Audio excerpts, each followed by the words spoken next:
Well, hello there. Welcome to another JNJtabletop video. My name is Jake. This is Josh, and we're going to be talking about the Clifftop Observatory in the Dragons of Stormwreck Isle. We ran that adventure here on this channel. I was the Dungeon Master, and Josh played Zugarf, the rageful, less you decide, barbarian.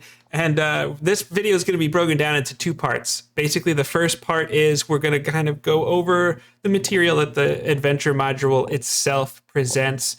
And then what we're going to do is we're going to go over some simple changes in order to help give you everything you need in order to make a nice and satisfying, or at least more satisfying, ending for your players. And of course, Josh, I mean, there's a spoiler that's going to be here. Spoilers aplenty. So, you've been warned. So, yep, spoilers. Roll it. What else did you expect? Yeah.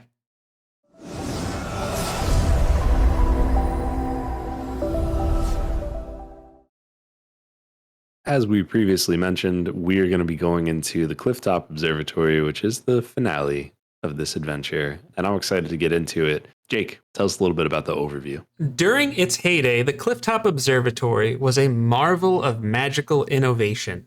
Adorned with gorgeous stained glass windows and marble spires, the observatory's towers stood high above the churning sea on separate islets, linked by shimmering bridges of magical energy. But the observatory was wrecked when Runara battled her blue dragon rival centuries ago, and now it lies in ruin, a crumbled memory overtaken by nature. In recent months, the observatory ruins have become the home of an arrogant blue dragon wyrmling called Sparkrender, a descendant of Runara's ancient rival. Like his ancestor, Sparkrender seeks to claim the destructive magic that lingers at the site. Like Runara, Sparkrender has recruited kobolds to join his cause. About 5 days before the characters arrived on the island, a bronze dragon wyrmling named Adron left the safety of Dragon's Rest and Runara's tutelage and came to the ancient observatory. The two wyrmlings met and immediately clashed.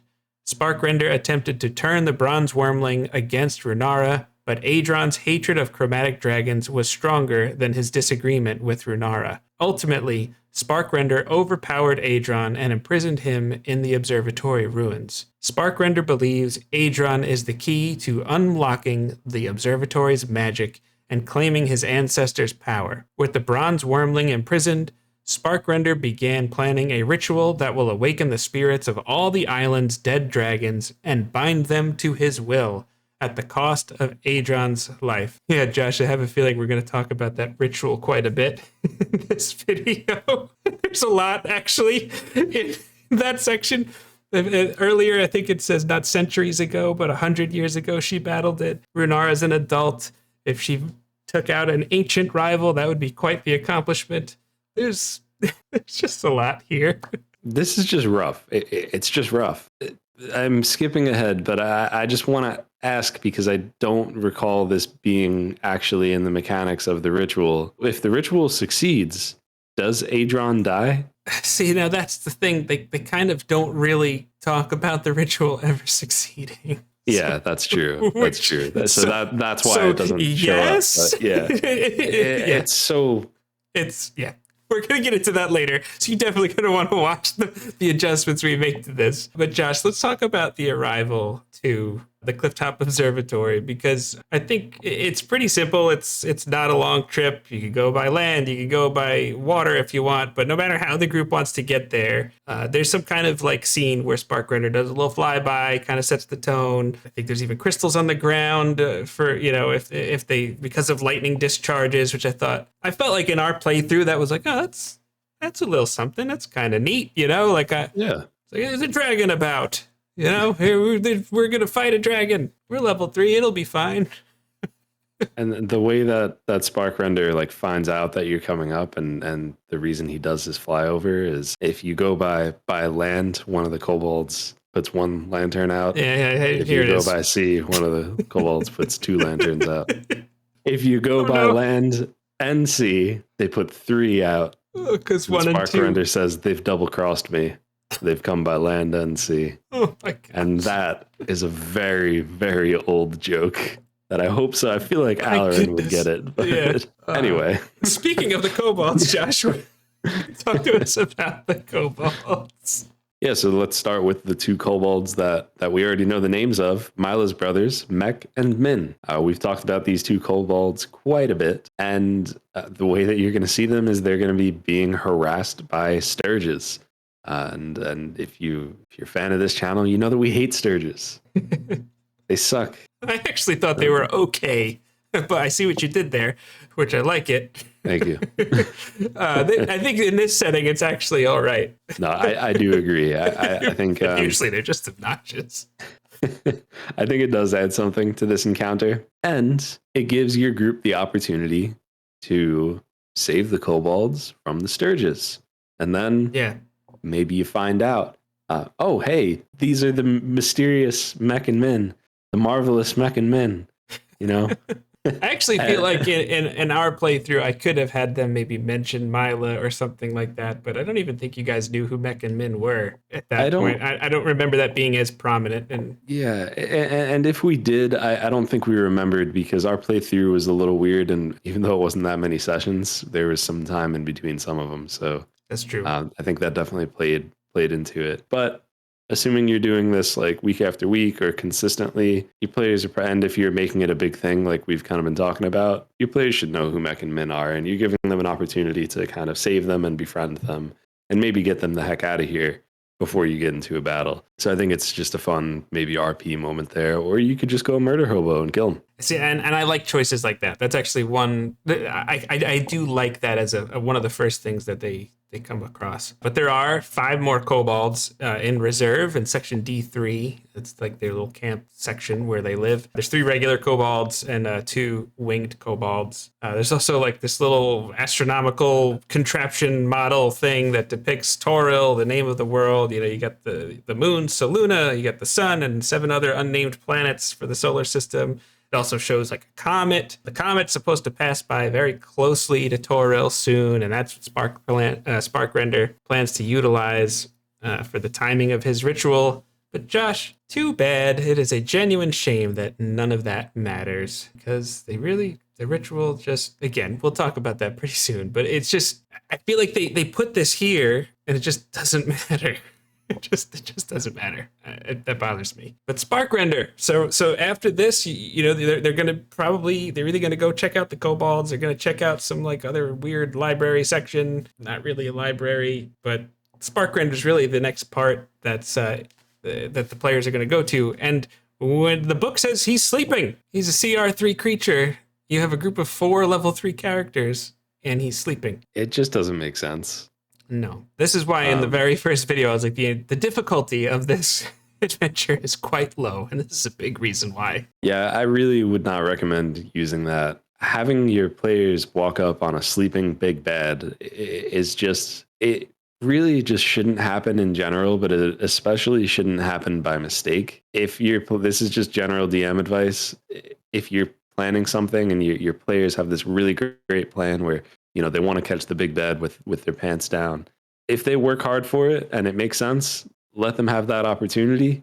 But don't just be like, yeah, this is what this whole thing's been building up until, and then they're sleeping. It's a bad boss battle. It's you're just not doing yourself justice. You're not doing the monster justice. You're not doing your players justice. Yeah, the only justification for it is if like this is a very powerful boss fight, like maybe the group is going to be swinging a little above their pay grade here, and you gift wrap them this opportunity. But even then, you want them to earn it. You want them to earn it. There's other ways to give them an advantage.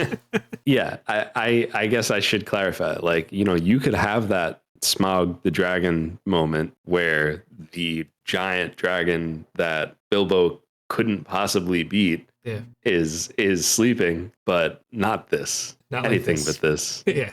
No, so in our playthrough, I had him roasting shark and singing a little tune. I'll let you figure out what that was. But I also buffed up his hit points. I gave him a maximum of 65. Instead, there's like 52, 53, something like that. And I also gave him access to a healing potion. I think it was a superior because when you start looking at low level combat like this, one roll of the dice, lucky or unlucky, can actually have a pretty big effect on things, which actually happened in our playthrough. But even still, that healing potion was just like, okay, well, it delayed things a little bit. You guys also had a great plan, but you should watch the adventure. It'll help you out. As a boss fight, I personally have never felt more disappointed as a dungeon master giving my players a challenge like this. And I was like, man, okay. I did have some of the remaining kobolds show up and try and help during the fight, but because of how it played out, like it was kind of like, okay, now instead of Sparkrender, we're just fighting some kobolds for a little bit, and then Sparkrender came back. I actually would recommend just have all of them, or at least some of them, in the chamber with him.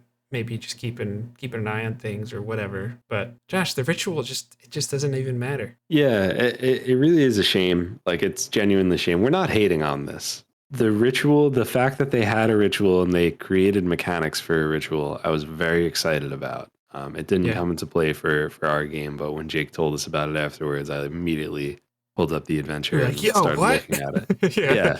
One thing, you read it and it's like the majority of the options are positive for the party, or just like a net nothing where like everybody heals 3 points or something like that. And it's like, I get what they're trying to say, that like many dragons have fought here, so depending on which spirit, like maybe it'll be something positive. You're trying to do something negative with this ritual. This is a dark thing that's happening. I mean, we don't really know what sort of power exists here because they never explain it at all. They don't. I think it should be negatives. It should be either negatives or nothing. If you're doing that like almost like a lair action, then maybe a couple options are just like it's not going to do anything if you roll a 1 or a 2. Yep. But if you roll a 3 through 6, something bad. Yeah, some bad's going to happen, and that makes sense, and that makes a wyrmling an okay boss monster potentially.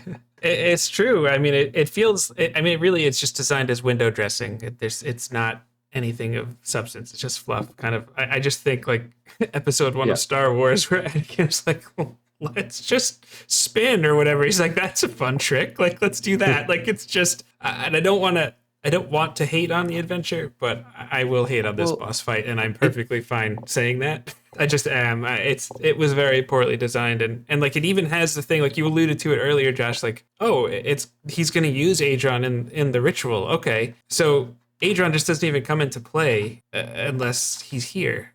But like at most, it just takes up player actions to try and free him. It doesn't even take itself seriously because there's no success condition for the ritual. It just goes on indefinitely until the players win. Yep. How are we supposed to take it seriously if there's no winning condition? There's no risk. There's no loss. There's no potential for a negative. It's just, this is a fun thing that's going to happen. Yep. And that makes it not fun. That makes it like there's victory becomes hollow. Yes. Yep. I totally agree with that. Yeah. So we made some changes because I just don't think they did this justice. Yes. I think it's fair to say that.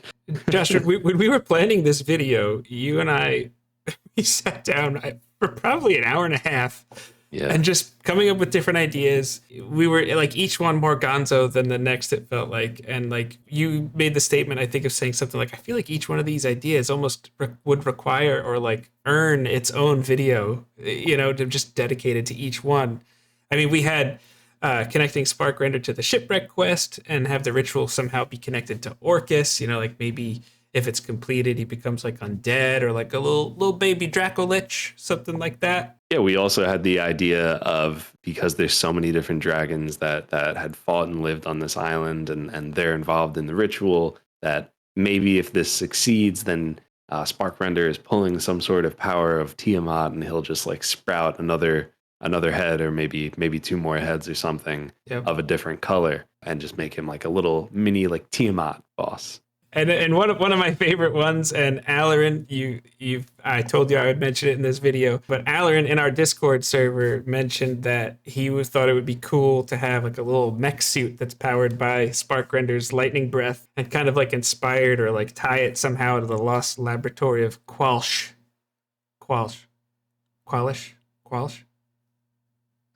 like Walsh, right? But with a K. Qualsh. You sure? No. Well, hey, let's do this again. If you know how to pronounce Qualish, just let us know how to say it by just typing it out. Just spell it normally like in the comments. Yeah. Qualish.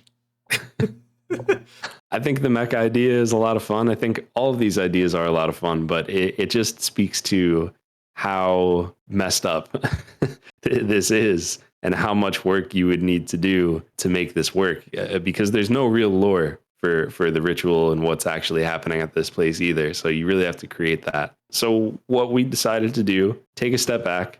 Most people aren't even looking for something that crazy. And if you are, then, we could talk about it in the comments or in Discord. But simple solution is what we came up with. And that starts off with the ritual is happening. Sparkrender's not sleeping. When you get there, when you get there, he's in the midst of this ritual. Now you know that there's a time crunch, right? There is, and we decided a number of rounds, but you could also change that to fit your group. Now you have to decide, do we rescue Adron or do we try to stop this ritual? Because we don't know what's going to happen. And it actually creates tension instead of, well, he's sleeping, we could probably... Oh my gosh, yeah. There's 4 of us, we could probably drop him if everybody hits. No, I totally agree. The decision is rescue or confront, which is not even something you can do with the way the adventure is currently designed, because Sparkrender is literally in the section above where Adron is being held, and there's just no way to know that. So we want to do a little swap of sections D2 and D5 while still leaving D5 under, or D6 under D5, and this way you could either get Adron as a little helper, but the ritual will actually maybe have been completed when you get there, or you have more time to stop the ritual while Sparkrender is still regular Sparkrender. Before he goes into super Sparkrender, which we decided is when his hair gets blonde and bigger. That's exactly how that works. But Josh, another adjustment that we wanted to make is there are some Runara has in the giving of the quest, it talks about many have sought the knowledge contained in that place, referring to the Clifftop Observatory. I can direct you there, but you first need to show me you are worthy. What do you think about that, Josh? I think that it's better just to skip that dialogue entirely. It just gets you excited for something that has no resolution, right? She says, many have sought this knowledge contained in that place. I can direct you there, but you have to show me that you're worthy. And it's nothing. It's literally nothing. Yeah. There is nothing. I think there's a book that they talk about, but there's nothing actually in that book. It is just zero. Good day, all the other books are like I said moldy. Good day. Yeah. Great. I love that movie, by the way. And all the other books are just like moldy and crumbly and wet, and it's just, there's nothing there. And I feel like particularly if you watching the earlier videos, this is why I didn't like how the wizard character or like the scholar or sage character, there just really isn't like anything that resolves in a satisfying way at all for that character. Even Michael, we were like, hey, Michael, because I actually couldn't remember. I was like, I don't even remember resolving this. And Josh, you said you texted him. He's like, I actually just watched it back. No, there's just nothing there. And I felt so bad. I was like, which, like, I could have done better, but I also wanted the content to kind of reflect a basic version of things. It was... And just quick shout out to Michael, because he is that type of friend where you send him a text and you say, hey, do you remember what this thing was? And then he's like, I'm not sure. Let me check my notes. Cues up the video. He goes through all of his notes and watches the video. Yeah. That was probably half an hour or 45 minutes worth of content that he watched. He's the best. Just to answer your question. He Yep. didn't need to do that. So give him some love in the comments if you're still here. But some I don't want to say small things, but there are just a couple ideas, I guess, that we have that you could put there. So there's just something. Many people know the Elder Scrolls game, and an Elder Scroll is like, it's this tome that it has like prophecies of the future and the past, and it's the big thing is like it gives you a little snippet into the future. So how do you have something like that in D&D, right? Well, it's one of Jake's favorite mechanics for a wizard, and I think that you could have some sort of Elder Scroll like book or object that your wizard or whoever looks into it, and suddenly, what do they have, Jake? They got the portent feature because they know things. They know things now. That feature. It's one of the best ways a mechanic represents the fantasy. They just see, look it up in the divination wizard. You just roll a couple of d20s, write it down, and then if they witness something, no, I saw that. That was a natural 3. Haha, you missed. But also, I mean, you had a good idea too. There's a scholar's journal in section D4. That could be a spell book of some kind of like arcane study guide, which could take some time to be deciphered. Josh, you did something like that for my character in Ancient Relics and Hokey Religions, where I kept saying, it was like, I'm studying this thing. And you're like, okay. So every time we do a long rest, I kept rolling like like a maximum of 5, but like eventually I eventually had all those numbers add up to whatever target number you had in mind, and I got the ritual caster feat, and I thought that was really cool. I mean, I know that's something that would happen later on if you continue this adventure, which we're getting ahead of ourselves, but like at least there's something there. There's some kind of like, oh, this is what my friend died telling me about. That was like a central theme to that character's motivation for coming here. And it's just like, oh, I still don't know why they died. Yeah. You could also give them, like, I'm going to go back to the Skyrim thing. Give them a little word key on the wall that turns into, like, if you want it to be a spell, it's a spell. If you want it to be a meta magic, it's meta magic. Like, whatever you want. I don't think it's crazy to give someone meta magic adept for finishing their personal quest. That's a significant thing. And I think maybe that's a video for another time too, just going into like personal quests and rewards for that and character building, because I think that's a lost art. But now that we've gotten all that out of the way, we've talked a little bit about it, but I think it's time that we actually get into the nitty gritty and we go into the actual fight. We know that the ritual is going to be going on. Sparkrender will not be asleep, not unless you knock him the heck out. But I think you might have mentioned this before too, that at least some of the kobolds should be saved for the Sparkrender fight. Put them in the same room. Maybe they're doing something. Maybe they're just dancing around the room. Maybe they're like holding up effigies or whatever. Just put them in there in some fashion, so it's not just Sparkrender. Because if you have 4 player characters, they're gonna nuke him. They're gonna wreck his day. It's an action economy nightmare for Sparkrender. Yes. Yeah, I think that's a good way to at least, even if you're not going to do much with the ritual, it's just at least a more challenging fight. But the ritual itself, what are we going to do to the ritual? So let's just assume that the group decides we're not going to try and save Adron. We're going right after Sparkrender.